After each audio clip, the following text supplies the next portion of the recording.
এখন বসন্তকাল, প্রচণ্ড ঝিঝি পোকার শব্দে কান একদম ঝিকিমিকি হয়ে যায় যারা গ্রামে বাস করেন। আমাদের গ্রামে মনে হয় একটু বেশিই হয়। আমরা যারা গ্রামে বাস করি, আমরা কলাকুপা গ্রামের বাসিন্দা।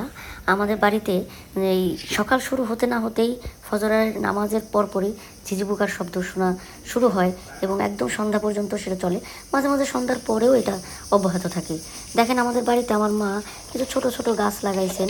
সেই গাছগুলা আমরা দেখি, সেখান থেকে কিছু কিছু ফল পাই, ফুল পাই এবং সেগুলোর থেকে কিছু খাওয়ার একটা উপযুক্ত একটা ব্যবস্থাও হয়ে যায় কখনো কখনো।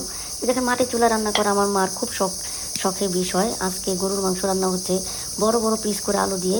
এই বড় বড় পিস করে আলু দিয়ে গরুর মাংস মাটির চুলায় রান্না কে কী খেতে পছন্দ করেন? আমি তো খুব বেশি পছন্দ করি। সেই জন্য মায়ের রান্না আমি দাঁড়িয়ে দাঁড়িয়ে সবসময় দেখি, ভিডিও করার জন্য না, আগের থেকেই মাটির চুলায় রান্নাটা দেখা আমার একটা ভালো লাগা বলতে পারেন। আমার মতো অনেকেই আছেন যাদের এই ধরনের কার্যকলাপ দেখতে খুব ভালো লাগে, যেমন মাছ কোটা দেখতে, তারপরে মাংস রান্না করা দেখতে, মাছ বিভিন্ন রকমের পিঠা বানানো দেখতে ভালো লাগে। দেখেন আমাদের যে আঙিনায় আমার ভাতিজা কত সুন্দর যে লাল শাকের পাতা এবং ধনিয়া পাতা গাছ লাগাইছে। ধনিয়া পাতা কিছুটা হয়েছে, ধনিয়া হয়েছে দেখলাম।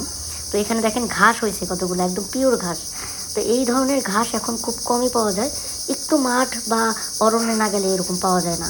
আমারও গাছে দু একটা ফুল গাছ আছে, সেই ফুল গাছে একটু একটু ফুল হয়েছে, দেখলে খুব ভালো লাগে। বিশ্বাস করবেন, নিজের গাছে যখন ফুল হয় তখন মানে দেখার একটা শান্তি, চোখের একটা শান্তি মিলে অ্যাকচুয়ালি। এই যে বাঙ্গি গাছে বাঙ্গি হয়েছে হয়, বাট এটা নষ্ট হয়ে যায়। বাড়িতে মুরগি আছে আর তারপর আপনার বিড়াল আছে, এটা নষ্ট করে ফেলে, পোকামাকড় আছে। এই যে তুলসী গাছের ফলগুলা এইভাবে নষ্ট হয়ে গেছে, ছিঁড়ে একটু ফেললাম আর কি। মরিচ গাছে মরিচ এখনও আছে দু একটা মরিচ গাছ, এগুলো অনেক পুরাতন মরিচ গাছ, প্রায় 1-1.5 বছর হয়ে গেছে। আমার মায়ের মাংস রান্না কিন্তু প্রায় কমপ্লিট। আমি বলেছি মাংস বেশি ঝোল রাখবে না, জাস্ট একটু মাখো মাখো করে, এটা খেতে বেশি ভালো লাগে। দুইটার স্বাদ দুই রকম, একটা ঝোলের স্বাদ আর একটা হচ্ছে মাখো মাখো ভুনা মাংসের স্বাদ। আর মাটির চুলে আপনি যেভাবে রান্না করেন না কেন, দুটোতেই আপনি স্বাদ পাবেন, যেভাবে যা দিয়ে খেতে পছন্দ করেন। আজকে ইফতারে বেশি কিছু করার কথা ছিল না, ভাবছিলাম মাংস যেহেতু রান্না করা হলো, একটু পোলাও রান্না করলে কী মন্দ। আচ্ছা, এইখানে দেখেন আমার ভাতিজির গাছ, এখানে বেগুন আসছে, বেগুনের ফুল আসছে, মশালা দেখতে খুব ভালো লাগতেছে। এগুলো আমি ভিডিওতে ধারণ করি, অনেকেই বলে কি করো না করো। এই যে নতুন নতুন আমের মুকুল থেকে একটু করে আম হয়েছে, দেখেন নিচে পড়তেছে, আমি আবার সেটা তুলে ধরে দেখালাম প্রথম আম। তো আমগুলো বড় হবে একদিন, সময়ের অপেক্ষা মাত্র। দেখেন এখানে লাল টকটকে তরমুজ, শসা, তারপরে বেগুনি, যা পেরে মানে আমরা গ্রামে যা খেয়ে থাকি, এখানে আলু দিয়ে একটু পাকোড়া বানানো হয়েছে। এইগুলাই আমাদের আজকে ইফতার। খেজুর সাথে আছে, আর একটু আছে টক দইয়ের শরবত, আর সাথে আছে আজকে তো স্পেশাল গরুর মাংস, মাটির চুলায় রান্না করা গরুর মাংস।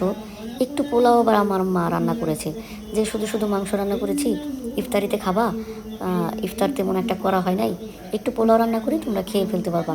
তো আমি পোলাওর সাথে সব কিছু নিয়ে নিয়েছি, সবাই আমরা এভাবেই খেয়েছি। খেজুর দিয়ে প্রথমে শুরু করেছি, আলহামদুলিল্লাহ।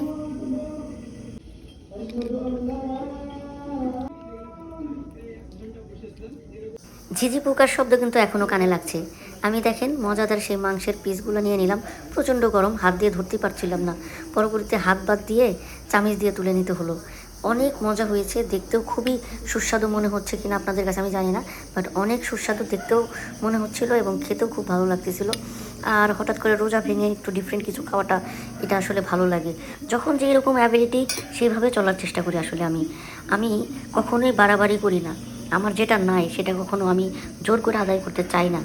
এই জন্যই হয়তো বা আল্লাহ আমাকে সব কিছু থেকে দিক থেকে আল্লাহ আমাকে ভালো রাখছেন, আলহামদুলিল্লাহ। আমাকে কখনো কোনো কিছু থেকে বঞ্চিত হতে হয় না। সন্ধ্যা তো হয়ে গেল, ইফতার খাওয়া শেষ, এখন একটু চা খেলে ভালো হয়। আমি প্রতিদিনই চা খাই, গুড় দিয়ে, গুঁড়া দুধ দিয়ে সুন্দর করে চা বানিয়েছি। ভালো থাকবেন সবাই, আল্লাহ হাফেজ।